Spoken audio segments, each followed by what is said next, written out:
My name is Eric Michael. I've sold over $5 million in sports cards, and welcome to my podcast, Beyond the Game, where I talk about sports cards, business, money, and everything in between.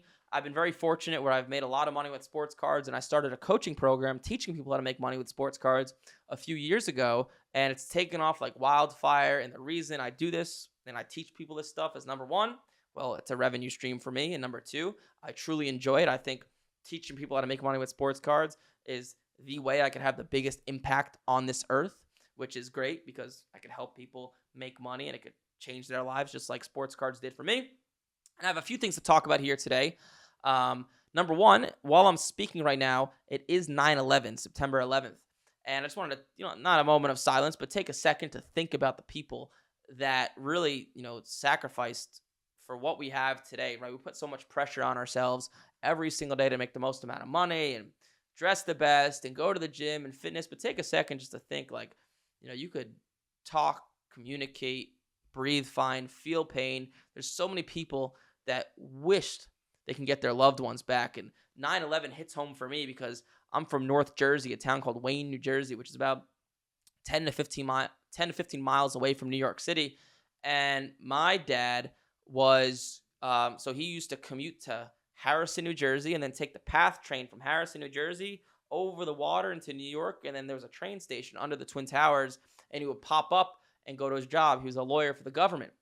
And I remember my dad was about 15 to 20 minutes into his drive, and he heard that a plane hit the tower. So he stopped what he was doing.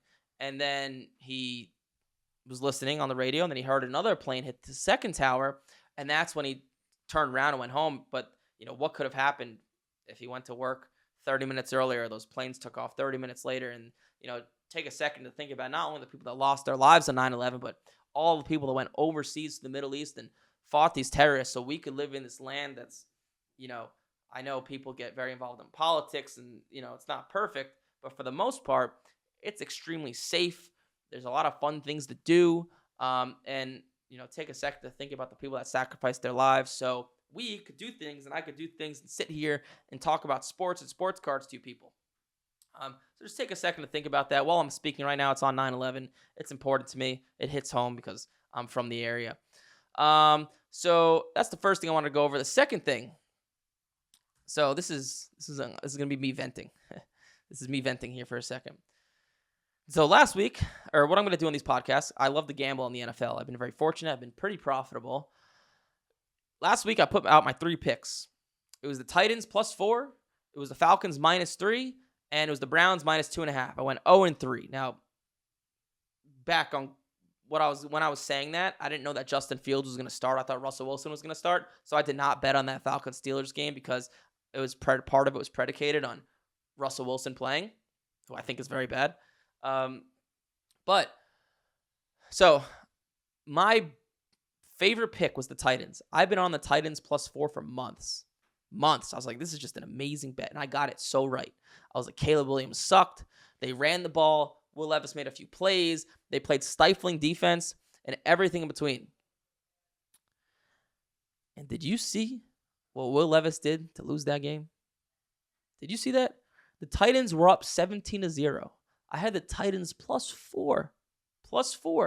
And they didn't cover, and they didn't give up. They did not give up one offensive touchdown. How does that happen? Well, I'll tell you how that happens. It was about 3rd and 6. There was like 7 minutes left in the game. And I remember watching it. And I was like, wow, I got this bet so correct. Even if the Bears, who haven't moved the ball all day, and Caleb Williams has looked like absolute shit, even if they drive the ball and they kick a field goal, I'll be fine. I'll lose 19-17. No big deal. They snap the ball. Will Levis gets pressured. He's rolling out to his left. I'm thinking, okay, just like any quarterback who's in a situation like this, he's going to throw the ball away. Did you see what he did? Did you see that? Because I saw it. He flipped the ball like this up in the air to a cornerback who ran back for a pick 6. And I remember thinking to myself, I was like, the only way I lose this bet is if Will Levis throws a pick 6 right now, or there's a fumble 6. I couldn't believe what I was watching. I'm like, am I watching this game right now? Is this guy an NFL quarterback? And the Browns, I also bet on, just got totally destroyed. Deshaun Watson looks like absolute shit as well, but I didn't deserve to win that. But the Titans bet, I did deserve to win, and I didn't. That was painful. That was painful. Anyways, the reason I bring that up is because I just went 0-3, and I'm due to bounce back. Okay? So I'm going to give you my top 3 NFL picks. And my favorite one is you're going to laugh at. I'm going to get a lot of shit for what I'm about to say, but I'm just letting you know. Pick number 1. Pick number 1 is the Dolphins -2.5. That's the spread right now while I'm speaking. I think they're home to the Bills on Thursday night, I believe. And I think it's a solid pick. I think the Dolphins defense has improved a lot. They really stifled Trevor Lawrence. Their kryptonite was Josh Allen running around and making plays, which he's still going to do. But I think the Bills took a step back. No more Stephon Diggs. Also, the Dolphins offense is always good. So I think the Dolphins will win by I think it's a field goal game. That's a closer one. My next pick, and this is where you're going to give me a lot of shit. I know I'm going to get a lot of shit for what I'm about to say, especially if this pick doesn't work out. Hear me out here. The Panthers +6.5, home to the Chargers. Okay, I know what you're thinking. Number 1, the home opener for the Panthers. They're going to be flying around. Their defense is usually decent. There's no way Bryce Young plays that bad again. But the most important part is the Chargers are coming all the way from the West Coast, and their offense is not what it once was. It's not a high-scoring offense. They lost all of their weapons. The Chargers are going to be a low-scoring, play-action, run the ball with J.K. Dobbins and Gus Edwards team. I just think that's way too many points for a team that's not going to score a lot.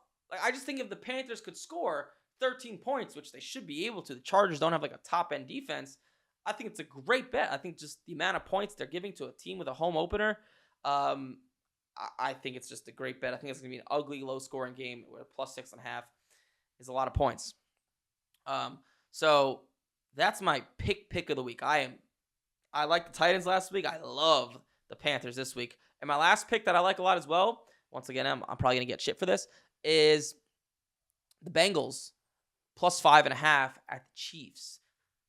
Bengals look miserable. I know. Bengals looked horrible. I know that. But they always play the Chiefs well. Chiefs are coming off a pretty good win.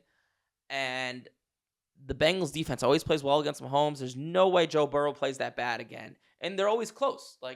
And the Bengals always beat them, honestly. I think 5.5 points is just way too many, especially as the spread goes to 6. 6 is like a magic number, especially now that field goal or extra points are way more difficult. So those are my top 3 picks. Dolphins -2.5, I like the least. Panthers +6.5, I like the most. And then the Bengals +5.5, I like pretty a lot as well. So that's that. Those are my top 3 picks of the week. Next, I wanted to talk about, so people always ask me, how do you make money on cards? And I always talk about the money I make on cards, but I never talk about the money I lose on cards, right? What about the money I lose?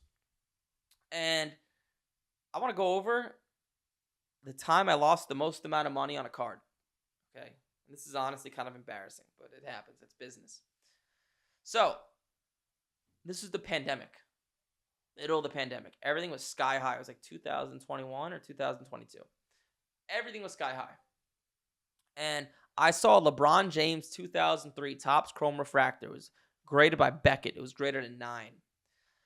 And all the subgrades were a 9.5, except the surface had an 8.5 subgrade. What that means for you guys who are new is the edges, corners, and centering were graded at 9.5, which is high, but the surface was graded at 8.5. And I looked at this card of LeBron James, and I was like, you know what? This card looks pretty good. I can't really even find the surface issue. And if I crack this card out and send it to PSA, and it grades a 9, I'll make like 5 to 10 to 15 grand. And if it grades a 10, I'll make 150 grand. That's a great bet. So I bought the card for $55,000 wire. Okay. And this is where it gets bad. So the card came into me, and I immediately knew something was wrong. I saw marks on the card that I did not see in the pictures. And even though asked for super close pictures, maybe the guy edited them. I don't know. I'm not accusing anyone of anything, but I was like, you know what? I already have this card. It still doesn't look that bad. I sent it into PSA. It graded an 8. I was like, oh, shit, that's not good. That's worth less than what I paid. So I sent it back into Beckett. Graded an 8.5. I was like, shit, that's also not good. Sent it back to PSA. Graded an 8. During that process, it took months and months and months for that to happen. Grading was pretty slow at the time. It took like 4 months for all that stuff to happen. And I knew time was of the essence when I was buying the card because I knew LeBron James's value and everything in the pandemic was so high. What goes up must come down. So I was not only was I like wasting money grading these cards, but LeBron James's value was shooting down. Long story short, I bought the card for $55,000 and it decreased in value. Number one, because stuff was slipping after the pandemic. And then number two, it was less. The card was graded an 8 now instead of a Beckett 9. And I ended up selling the card. It was a trade/cash deal for $25,000. So I lost $30,000 on that card. That is the most amount of money I ever lost on a card. It was not fun. But at the same time, like those are the types of risks I take in cards and life, and it's worked out for me pretty well overall. Just you can't win them all. So yeah, I lost the time. I lost the most amount of money on a sports card for you guys who are interested in that. So a few other things. I got some Q&As here. I got some just other things I want to talk about. Some cards I'm looking to buy, etc. Yeah, I know. Ouch is right. Yeah, ouch is right. So I actually just sold a card of Trevor Lawrence for $9,400. This kind of goes along like the guidelines of like just what I say in all my content, right? Buy low, sell high, buy in the offseason. And I bought this card of Trevor Lawrence for the low 7,000s like a few months ago. I sold it for $9,400, got out of it. And then, of course, Trevor Lawrence plays, doesn't look that well, and his value is probably worth less. Was a cracked ice contenders. That was nice. Some guys I'm looking to buy right now is really Bowman Chrome Baseball. Like Roman Anthony, who's a prospect for the Red Sox. I think he's good. Cole Young. I can't find any of his cards at a good price, but I'm looking to buy him as well. And guys like that. Also, I tried to win, but I didn't.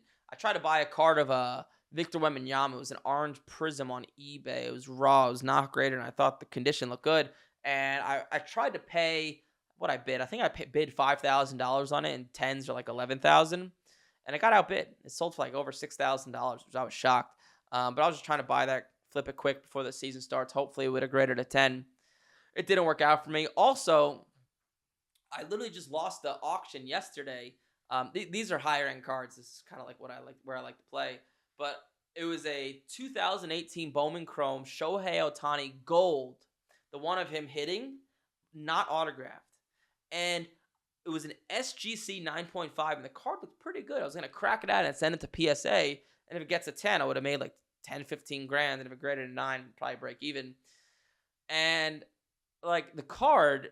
So, like, usually with baseball cards, like, usually, like, blue is worth about half gold. Gold's worth about half an orange. Like, those are the colors of the cards. And a blue, PSA 9 just sold for $2,000. I was like, you know what? This gold, I'll bid $5,500, and there's no way I lose. Because I knew a gold 9.5 just did 11,000, which would have meant a PSA 10 was like 16, 17, 18 grand. And like, right, that's good math, right? I was trying to buy the card for about 5,500. If it grades a 9, I'll probably about break even. If it grades a 10, I think I could have sold it for over $15,000 easily. This card sold for like $8,000 on eBay. An SGC 9.5, which like, I was shocked. I was like, I can't believe this card's selling for this much. Like, an SGC 9.5 is usually worth a little bit more than a PSA 9. And a PSA 9 blue did 2,000. I was like, really? I thought I bid really strong, but I was way under the mark. Way under the mark. So, yep, that's my weekend sports cards. Try to make a few buys. I couldn't. I did make one buy, though. I actually bought this card this morning while I'm speaking. It's of I actually forget his name because I just found out who he is. James Triantos, the second baseman. He's in the AA system for the Cubs. I bought his orange Bowman Chrome for $840. There's no real sales in it. I think based on like looking at what some other stuff sells for, it's worth about $1,000. And he's 21 years old. He's having a good season. He plays for a big market team, the Chicago Cubs farm system. I think that his value will go up a decent amount come like December, January, February, because it seems like he has a pretty good chance of playing, because he's already 21 years old. He's having a good year. So take a shot, see what happens. I think that's good. And then I just got a message from someone in the Instagram. Eric, I'm so proud to be in your program. I just got a $3,000 return on a $1,200 investment. Nice, Christian. That's you, right? Nice job.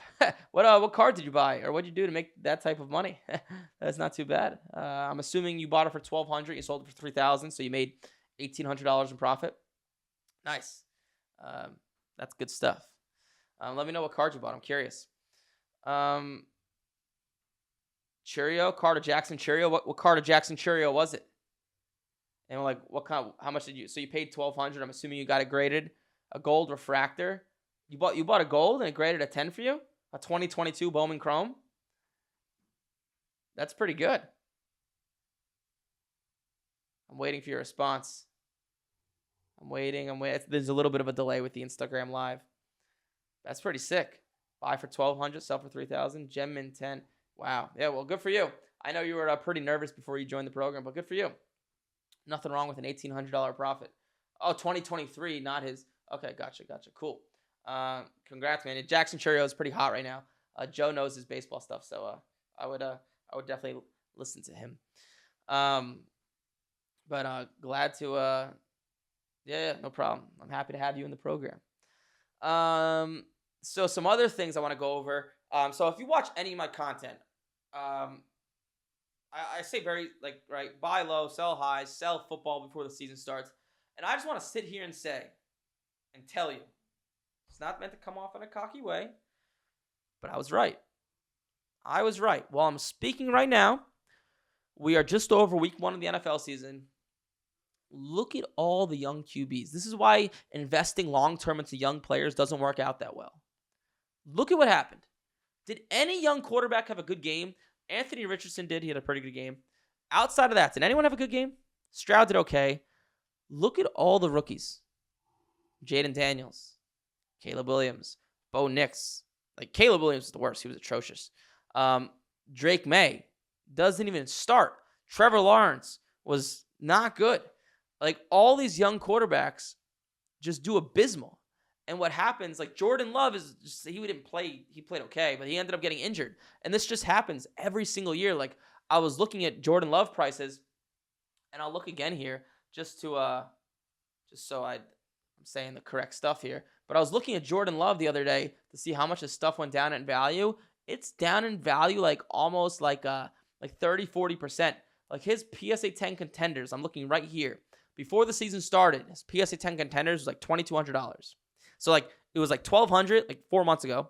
It shot all the way up to $2,200 because of just hype and excitement, and he's a great player. And usually people just can't live up to that hype and excitement. It died because he got injured. He hurt his knee, and now it's $1,600. Just like that. Boom. You lost 30%, 40%. It's because it's just so inflated. So if any little bad thing happens, it just comes shooting down. That's just how it works. That's why you want to sell into the hype. Sell in July. Sell in August, right? Don't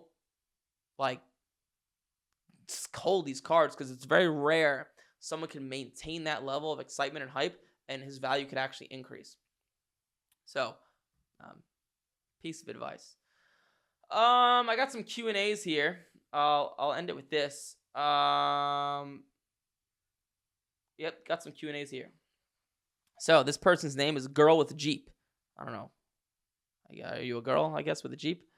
You talk about making money. Sure, you can double your money before sending in for grading. Say I pull a great card out of a rip and it's the card only worth grading. Do I go by what the market raw card is worth or what the box of the cards that I ripped when determining my cost for the card? Well, so your cost in the card was the price you paid to rip the box.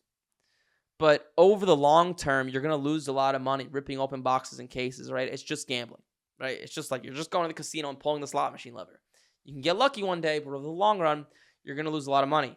So girl with a Jeep, I would suggest not doing it. If your goal is to make money, which that's what most people's goal is, I would just suggest not doing it, to be honest with you.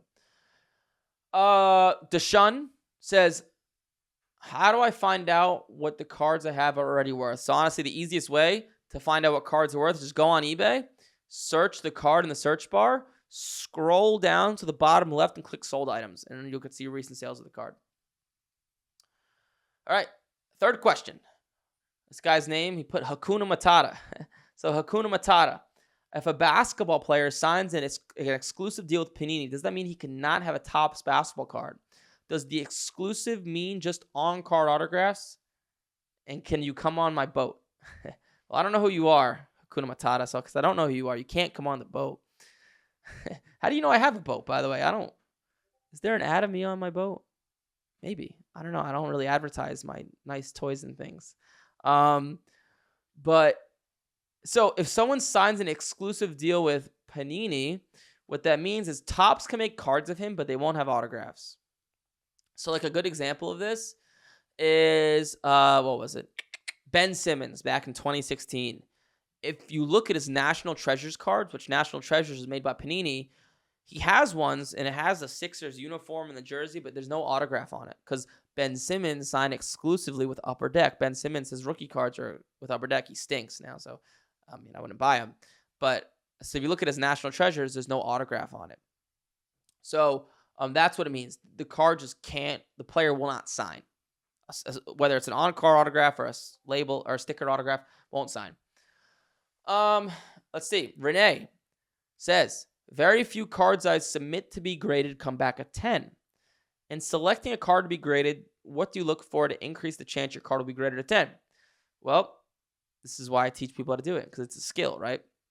But there's 4 pieces of criteria: the corners, the edges, the centering, the surface, which that doesn't help you out at all because I need to show you real live examples of what that looks like. I mean, there's videos online. You can go on my YouTube, and I have a bunch of videos talking about the centering, the condition, the corners, the edges, all that stuff. But even with a video and me showing you, it's still a skill you have to practice to get better. Just like anything, right? It's just like I could go to you and show you, right, like how to shoot a free throw, right? Like this is where you put your elbow, this is where your hand goes and everything.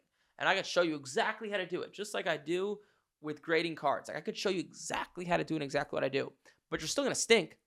So you do it a bunch, or you have a coach holding your hand through the whole entire way. So what I would say is talk to someone that's been doing it a while so that you can get their guidance before buying a card, because the only reason you have cards coming back that are not graded a 10 is because you stink, right? You're new to it. You should stink. And as time goes on, you get better and better and better at it. Like when I first started buying and grading, selling cards, I was lucky. I had a friend, his name was Dylan, who got me into sports cards. So a lot of the time before buying a card, I would send him the card. He would let me know, like, hey, don't buy this card, or yeah, buy this card, or like get it at this price. So like I had like a mini mentor, which helped me out a lot. I would have made, tons of mistakes. Like if I didn't have Dylan, I would have made so many mistakes. Like I don't even know if I would have still started. If I would have kept buying and selling sports cards. So, like the way to speed up your success is by getting a mentor. But like then again, we come to the conversation that I always talk about, which is like, our mentorships and these coaching programs a scam. They're not. Just find someone that's done it, whether it's me or someone else. So even though it's going to cost you money, right, it's going to save you a lot more money in the long term, right? That's all the coaching program is, right? You're investing money now to save much more money in the future to speed up your success. Hopefully that makes sense, Renee. That's what I would tell you to do. It's just a skill that you lack because you haven't done it a lot.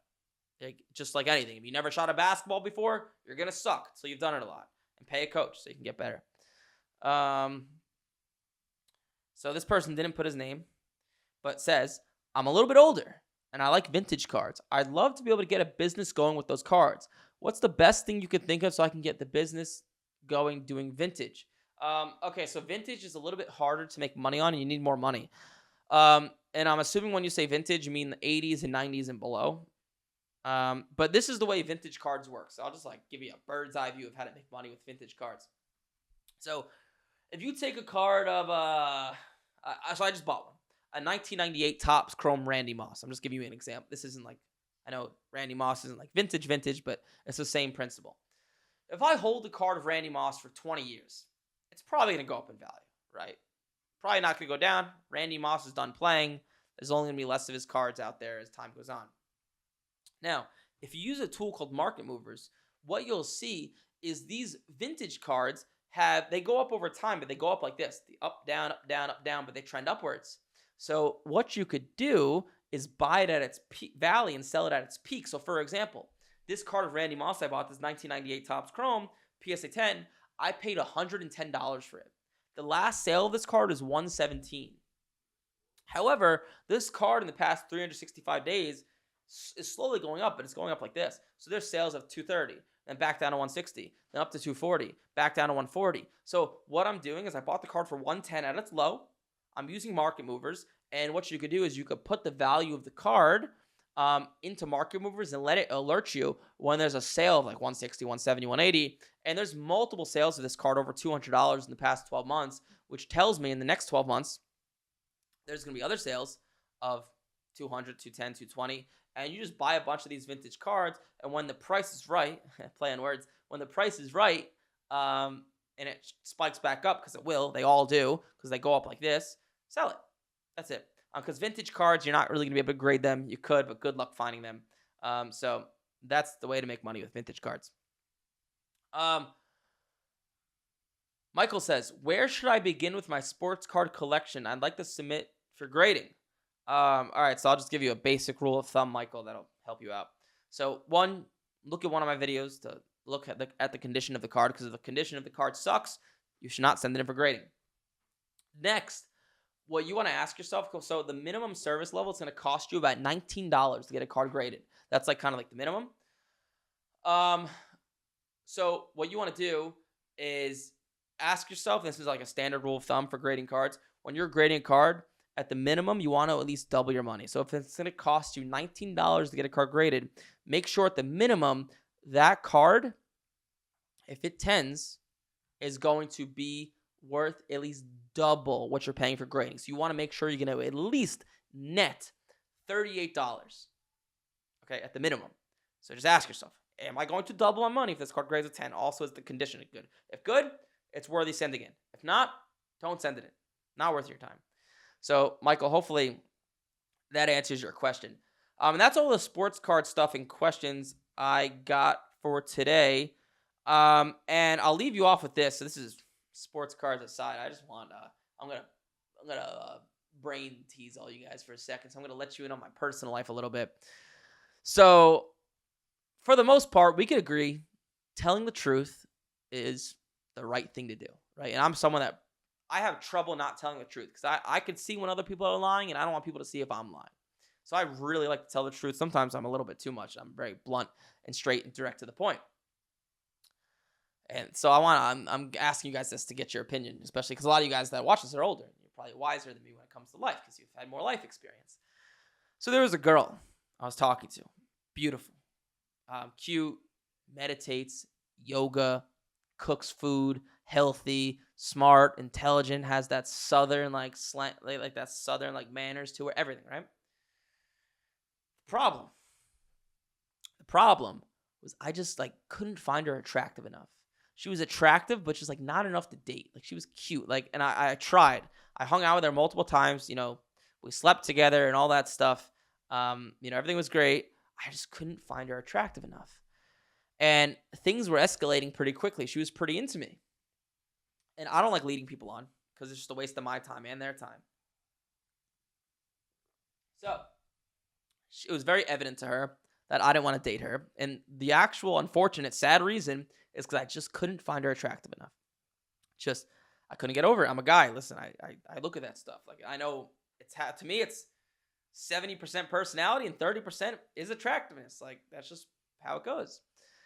And we had a conversation. I basically had to cut things off, and I was kind of vague. I was like, you know what? Like, I'll just be like blunt with you. I've slept with a lot of girls, and it's kind of like ruined my brain. Also, I don't have the time. I have this business. I'm very busy. We're growing, etc. The reality of it is, like, I think I've actually poisoned my brain from sleeping with a lot of women. And so I told this to her, and you could just see she really wasn't taking that for an answer. And she kept nudging me. Like, what's the actual answer? She really didn't believe what I was saying. And what I was saying was pretty truthful, but I was like, I just couldn't take it anymore because I had the guilt building up of I just needed to say the truth. So I finally told her, I was like, listen, you want the actual blunt, honest truth? And I'm sorry if this is going to hurt your feelings. I find you to be an 8 out of 10 attractive. I need you to be a 10 out of 10 a date. And not a 10 out of 10 like, fake tits and plastic and looking perfect like a Barbie doll. Just like a 10 in my eyes, right? And because no one's perfect, right? Everyone has flaws. And I told her this. I basically just told her, listen, I can't help it. I just don't find you attractive enough to date. Like, you're an amazing conversation. And so I told her the blunt truth. And let me give you a piece of advice. Never say that to a woman because it does not go over well. And you could tell it hurt her. But like, she just wouldn't stop nudging me. And like, I felt the need to say the truth. And I did. It didn't go over that well. You could tell I hurt her. I felt bad, but like, I felt bad either way, right? Don't tell the truth. I feel like shit, or tell the truth. And I do feel like shit. But just leaving you off with, if you were in my situation, what would you have done? Especially if you're someone like me that just like really feels obligated to tell the truth at all times. So I'll leave you off with that.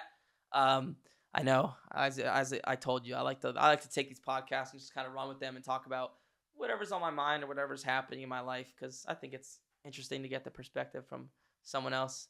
But hopefully you enjoy this stuff. If you are watching this on YouTube, like, comment, subscribe. My DMs are always open. Feel free to comment wherever. Hopefully you enjoy this stuff. Hopefully you enjoyed the new studio. This stuff has been going so well. We've been growing so much. We leased an office, got a full content studio. It's not fully done yet. It's actually almost done. We painted the mic Carolina blue, so it looks cool. We're going to go with that theme for the company now. All Carolina blue. But hopefully you enjoyed this stuff. Like, comment, subscribe, and I'll see you guys in the next one.